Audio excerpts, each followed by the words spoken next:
শ্ৰদ্ধাৰ দৰ্শক মণ্ডলী, জিলা শিক্ষা আৰু প্ৰশিক্ষণ প্ৰতিষ্ঠান ধেমাজি DLED চতুৰ্থ ষাণ্মাসিকৰ প্ৰশিক্ষাৰ্থীসকলৰ কমিউনিটি ৱৰ্ক প্ৰগ্ৰেমৰ লগত সংগতি ৰাখি আমি এই স্থানত এখনি বাটৰনাট প্ৰদৰ্শন কৰিব বিচাৰিছোঁ। গতিকে সমূহ দৰ্শক মণ্ডলী আমি আমাৰ বাটৰনাট উপভোগ কৰিবলৈ আহিবলৈ অনুৰোধ জনাইছোঁ। শ্ৰদ্ধাৰ পাঁচআলিবাসী ৰাইজ, আপোনালোক সকলোকে আমাৰ বাটৰনাট উপভোগ কৰিবলৈ অনুৰোধ জনাইছোঁ।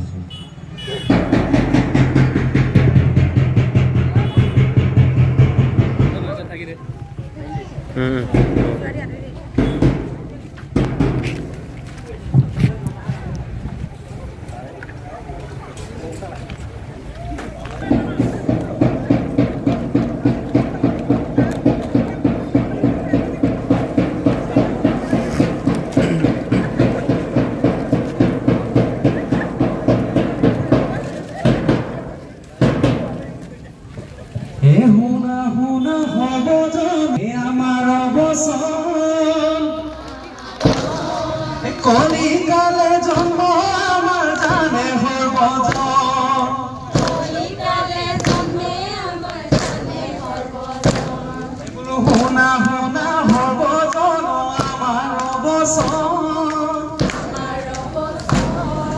কলিকালে জন্ম আমার জানে সর্বজন, কলিকালে জন্মে আমার জানে সর্বজন, বলো কলিকালে জন্ম আমার জানে সর্বজন, কলিকালে জন্মে আমার জানে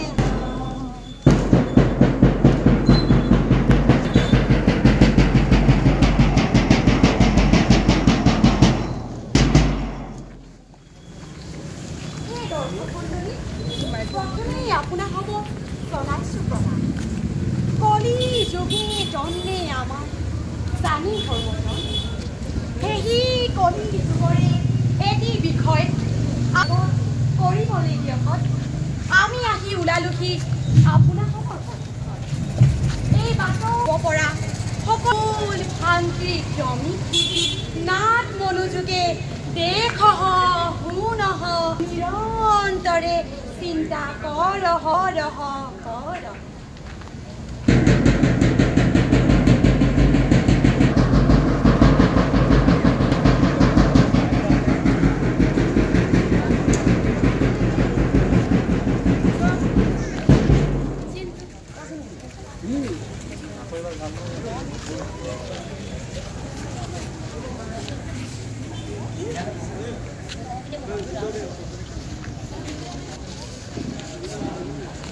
হে দৰ্শক মণ্ডলী, শিশু আমাৰ দেশৰ ধৰণী। শিশুৱে প্ৰতিটো মুহূৰ্ততে ৰচে ভৱিষ্যতৰ সপোন। সেয়েহে শিশুৰ উপযুক্ত প্ৰতিপালন অতি গুৰুত্বপূৰ্ণ। কিন্তু অতি জৰে পৰা আজিলৈকে আমাৰ সমাজত শিশু নিৰ্যাতনৰ বলি হৈ আহিছে। এই বিষয়ে অধিক সৰলভাৱে বুজাবলৈ শিশুৰ সুন্দৰ ভৱিষ্যতৰ সপোন দেখা জিলা শিক্ষা আৰু প্ৰশিক্ষণ প্ৰতিষ্ঠান ধেমাজিৰ প্ৰশিক্ষাৰ্থীসকলে আপোনালোকৰ সন্মুখত উপস্থাপন কৰিবলৈ ওলাইছোঁ আজিৰ বাটৰনাট নিষ্পাপ।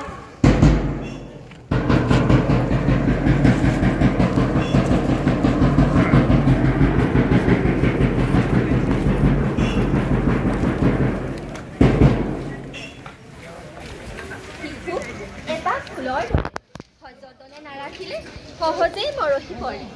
বিভিন্ন কাৰণ আৰু কাৰকে শিশুক বিভিন্ন সময়ত নিৰ্যাতন কৰি আহিছে। শাৰীৰিক, মানসিক, আৱেগিক, যৌন ইত্যাদি ইত্যাদি। এই বিভিন্ন কাৰণ আৰু কাৰকেনো শিশুক কিদৰে নিৰ্যাতন কৰি আহিছে কেইটামান ঘটনাৰ সহায়ত উপলব্ধি কৰিব হওকচোন।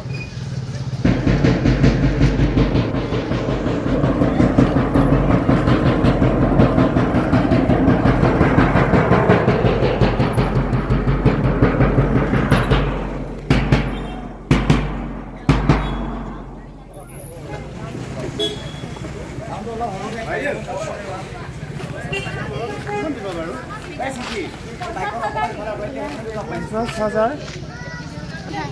দুখীয়া মানুহ আমাৰ খাবলৈও নাই দিন হাজিৰা কৰা মানুহক পাই দিব আৰু নাই নাই ইমান সৰু ল'ৰাটোক কেনেকৈ ইমান টকা দিব পাৰোঁ 10-12 বছৰ হৈ থাকে মোক কি কাম কৰি দিব এই বাইদেউ আপুনি এবাৰ চালেহে গম পাব আমাৰ ল'ৰাই বহুত কাম কৰিব জানে বেছি নহ'লে অলপ বঢ়াই দিওঁ আৰু বাইদেউ ঠিক আছে 55,000 দিম আৰু 5,000 এটা বঢ়াই দিম হ'ব বাইদেউ এটা কথা কিন্তু আগলৈ মোৰ যদিহে মোৰ কিবা দুখ আপত্তি হয় আপুনি চাব লাগিব বাৰু ঠিক আছে আপুনি ল'ৰাটো লৈ আহক এডভান্স পাব নেকি বাইদেউ লৈ লওক